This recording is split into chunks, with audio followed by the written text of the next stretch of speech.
अब यहाँ पे देखो हमारे पास प्रॉब्लम नंबर 3 है। आप लोगों को स्क्रीन पे मैच करना है। मैं क्वेश्चन पढ़ूंगा, सबसे पहले हमको क्वेश्चन को अंडरस्टैंड करना है, फिर इसका इक्वेशन बना के हमको क्वाड्रेटिक इक्वेशन में रिप्रेजेंट कर देना है। तो आप लोग क्वेश्चन मैच करेंगे, ठीक है। तो Rohan's mother is 26 year older than him, मतलब रोहन की जो मदर है 26 ईयर ओल्ड है रोहन से। The product of their ages in year 3 years from now will be 360। अब ये क्या बोल रहा है, क्वेश्चन अच्छे से समझना आप लोग।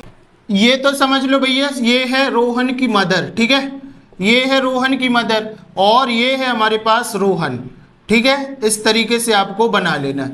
अब क्या बोल रहा है, आपके पास क्वेश्चन क्या है कि 26 ईयर्स, मतलब इसकी जो एज है, ये तो मदर है ना, तो इसकी एज है 26 ईयर्स और इसकी एज हमको पता नहीं, तो ये हो जाएगा x, मतलब इसकी मदर की एज x प्लस 26 ईयर्स है। जब इसकी एज 0 है या x हमको पता नहीं है, उससे 26 ईयर्स ज़्यादा है। तो यहाँ पे हम लोग जब सॉल्व करेंगे क्वेश्चन को, तो देखो यहाँ पे हम लिखेंगे गिवन, यहाँ पे लिखो let the present age of Rohan, let the present age of Rohan is x, ये लेट कर लेना है। फिर यहां पे लिखोगे उसकी मदर की प्रेजेंट एज क्या हो जाएगी, तो x प्लस 26, तो यहां लिखोगे हिज मदर्स प्रेजेंट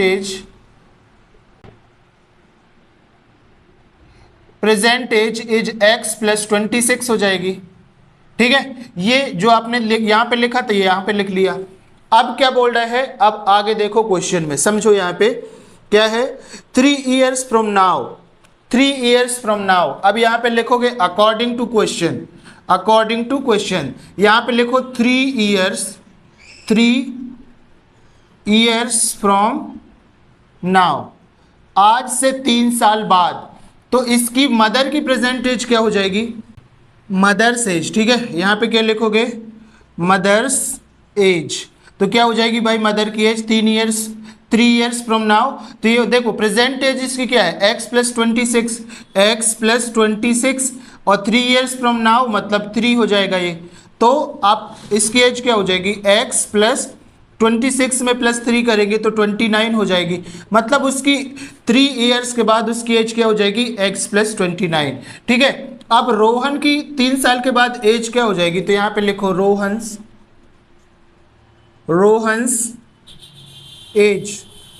एज क्या हो जाएगी, x प्लस 3 हो जाएगी, ठीक है, x प्लस 3। ये 3 इयर्स फ्रॉम नाउ हम निकाल रहे हैं यहाँ पे, ठीक है, तो x प्लस 3 हो जाएगी।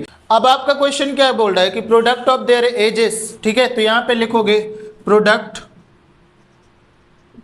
ऑफ देयर एजेस एज कितना है 360। अब प्रोडक्ट ऑफ देयर एजेस, तो देखो रोहन्स की एज कितनी है, रोहन की एज है x प्लस 3, तो यहाँ पे लिखोगे x प्लस 3 और उसकी मदर की एज कितनी है, तो उसकी मदर की एज है x प्लस 29, तो यहाँ पे लिखोगे x प्लस 29 और ये हमको कितना दिया है 360, ठीक है। इस तरीके से आपको सॉल्व करना है। अभी आपके पास एक क्वेश्चन बन गया, इसको सॉल्व करना आसान हो गया। इसका मल्टीप्लाई इस पूरे के साथ कर दो तो क्या हो जाएगा, x प्लस 29 कर दो यहाँ पे, ठीक है। अब इसके लिए 3 का मल्टीप्लाई भी इस पूरे के साथ हो जाएगा, तो यहाँ पे लिखोगे प्लस 3 x प्लस 29 हो जाएगा इज इक्वल टू 360 हो जाएगा। अब मल्टीप्लाई कर दो, x का मल्टीप्लाई x के साथ होगा तो x स्क्वायर हो जाएगा, प्लस लगाओ x का मल्टीप्लाई 29 के साथ होगा तो 29x हो जाएगा, प्लस है तो प्लस लगाओ, 3 का मल्टीप्लाई x के साथ हो जाएगा तो 3x हो जाएगा, ठीक है। आगे देखो 3 का मल्टीप्लाई 29 के साथ हो जाएगा तो 87 हो जाएगा इज इक्वल टू 360। अब इसको आगे सॉल्व कर दो तो x स्क्वायर है तो x स्क्वायर हो गया, ठीक है। 29 और 3 ऐड हो जाएगा तो 29 में 3 ऐड कर देंगे तो ये हो जाएगा हमारे पास 32x, ठीक है।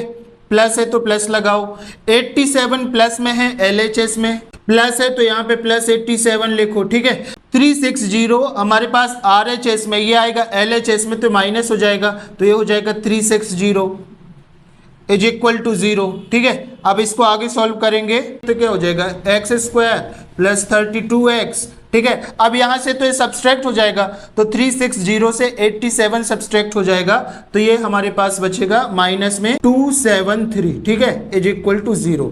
तो ये इस तरीके से आपको क्वेश्चन सॉल्व करना था और यही आपके पास आंसर है, ठीक है। आई होप सो कि समझ में आ गया होगा। तो आपको क्या बताना था, क्वाड्रेटिक इक्वेशन है कि नहीं, तो यहाँ पे देखो maximum power of this equation is 2, so we can say that it is a quadratic equation. So basically you will have to tell only it is quadratic equation और not, so you can understand it better कि भाई ये हमारे पास एक quadratic equation है और इसको इस तरीके से सॉल्व करना था। आई होप कि ये भी आपको समझ में आ गया होगा। Now we are moving towards last question of this exercise.